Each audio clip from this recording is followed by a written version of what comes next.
Շնորհակալություն։ Պարոն Հովհաննիսյան, դուք խոսեցիք ֆինանսական ծառայությունների արտահանման աճի մասին, կխնդրեի մանրամասնել կոնկրետ ինչ ծառայությունների մասին է խոսքը, եւ երկրորդը դուք խոսեցիք նաեւ մեկ շնչին ընկնող ՀՆԱ-ի աճի մասին, եւ այս համատեքստում ինձ հետաքրքիր էր, թե արդյոք ֆինանսների նախարարությունը ուշադրություն դարձնում է ընդհանրապես պետության եկամուտների համաչափ բաշխմանը, մասնավորապես օրինակի համար Gini ինդեքսին, եւ եթե այս առումով ունեք տեղեկատվություն, կխնդրեի կիսվել մեր հետ։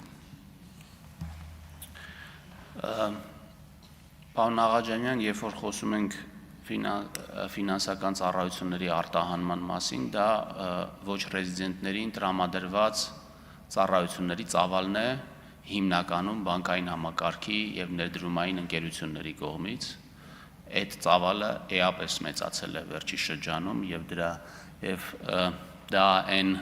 առաջի ազդակներից մեկն է, որ մեր ամբիցիաները Հայաստանում ունենալու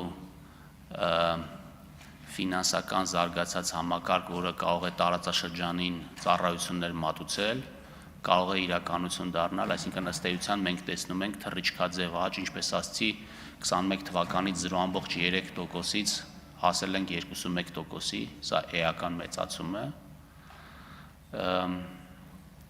Մյուս հարցը Gini ինդեքսը նայել ենք, ես ամեն անգամ խոսում եմ Gini ինդեքսի բարելավումից եւ առիթ ունեցել եմ ասելու նախորդ անգամները, որ տարածաշրջանում եւ նույնիսկ եվրոպական շատ երկրների հետ համեմատած Հայաստանում Gini ինդեքսը ավելի լավն է։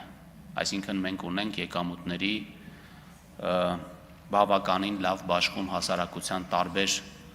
շերտերի միջև եւ իհարկե ցուցանիշը 25 թվականի համար կհրապարակվի նոյեմբերին, բայց 24 թվականի ցուցանիշը 23-ի նկատմամբ գրեթե փոփոխություն չի ունեցել, մի փոքր լավարկում եղել է, որը այսինքն գրեթե մնացել է նույն մակարդակի վրա եւ այո, սա այն կարևոր հարկաբյուջետային քաղաքականության այն կարևոր թիրախներից է, որի մասին իմ խոսքի սկզբում նշեցի, որ սա մեզ համար բավականին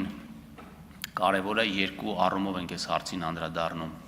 Մեկը հարկերի հավաքման պրոգրեսիվության ապահովման շնորհիվ, մյուսը ծախսերի կատարման, սոցիալական ծախսերի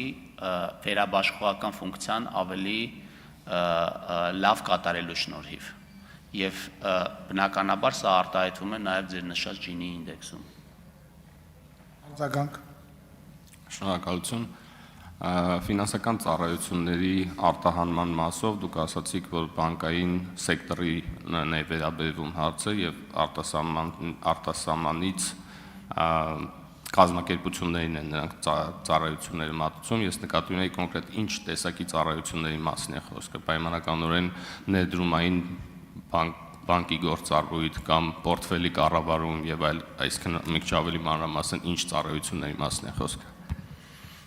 Ինձ պետք է իհարկե ամեն մի բանկի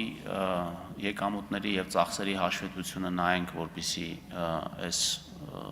ձեր հարցի պատասխանը ունենանք։ Ինձ թվում է ամեն մեկը տարբեր բանի վրա է կենտրոնանում, բայց եթե ձեզ հետաքրքիր է, մենք կարող ենք առանձին տեղեկանք պատրաստել եւ ձեզ տրամադրել դրա մասին։